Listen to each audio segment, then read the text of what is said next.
Jo diria que la gent ja té molt clar que el govern que disfruta la ciutat de Gandia és un govern amb moltíssima estabilitat, un govern on els dos grups que som els socis de govern ens hem comportat durant aquesta legislatura amb moltíssima lleialtat un amb l'altre, amb molta compenetració i en definitiva hem sabut fer un bon equip i un equip eficaç i eficient que solventar els problemes de la ciutadania i que ha estat recolzat efectivament per un altre tercer grup que sempre ha estat del costat de la solució i de la responsabilitat. Ara que el Ministeri ja ha vist que som complidors, que hem complit amb el nostre compromís amb la ciutadania,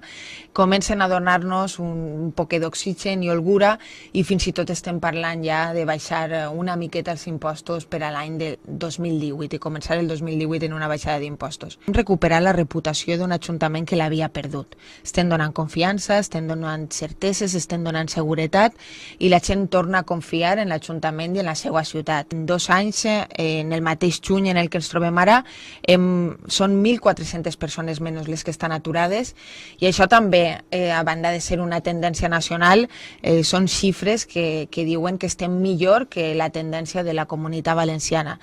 I en definitiva nosaltres el que estem fent i el que anem a continuar fent és ajudar a que els que creen ocupació, que són les empreses, puguen fer-ho amb majors facilitats. El que més ha influït en que ens declararen capital cultural és efectivament que Gandia descansa sobre un llit de moltíssima estabilitat cultural, que hagi passat el govern, que hagi passat en aquesta ciutat, hi ha projectes culturals que s'han mantès perquè ja s'han consolidat i formen part de la nostra essència com a poble. Com estem treballant aquesta desestacionalització? Pues entrant en el turisme de congressos i de reunions, entrant en el turisme esportiu, que tampoc es desenvolupa en estiu, i amb tota aquesta oferta complementària que el que fa és que la ciutat de Gandia estiga viva més enllà dels mesos d'estiu. I bueno, s'ha reflectit també en els resultats. Els hotels parlen de xifres d'abans de la crisi, de fa 7 anys,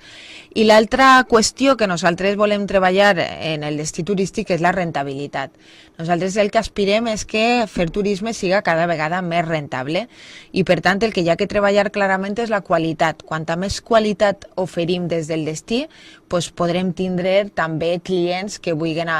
gastar més diners en la nostra ciutat, no? I per tant la qualitat és l'aliat bàsic i estem treballant també en companyia del sector, estem treballant molt bé en temes de qualitat, estem treballant en aquest setxell del Ministeri de Turisme que és el CICTED, al que l'any passat ja va haver un gran nombre d'empreses i de serveis que se van sumar i enguany hem triplicat aquest número d'empresaris que estan treballant en el setxell CICTED. Fins ara el referent per a anar a les Illes Balears de tot el panorama espanyol era Dénia i ara Transmediterrània, la ciutat de Gandia, vol disputar-li aquest lideratge a la ciutat de Dénia. Transmediterrània també s'ha posat com a objectiu també promocionar la pròpia ciutat de Gandia. Este mes tenim un reportatge en el National Geographic gràcies a l'enllaç amb les Illes Balears de Transmediterrània que parla de la nostra ciutat. Per tant, també Transmediterrània s'està posant en alguns mapes on no estàvem, per exemple, el del National Geographic. I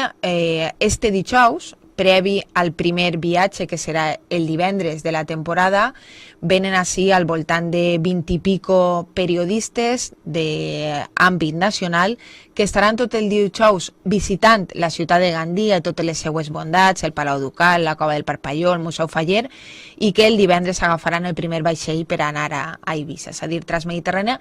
també sap que és important per a ell i per a que les coses funcionen, promocionar i fer-ho bé en la ciutat de Gandia i per tant estem segurs que aquestes xifres econòmiques que diu Transmediterrània d'impacte econòmic en la nostra ciutat del voltant de 5 milions d'euros van a complir-se. La gent sap que nosaltres no som d'omplir els oïts de la gent en mentides o en falses esperances, sinó que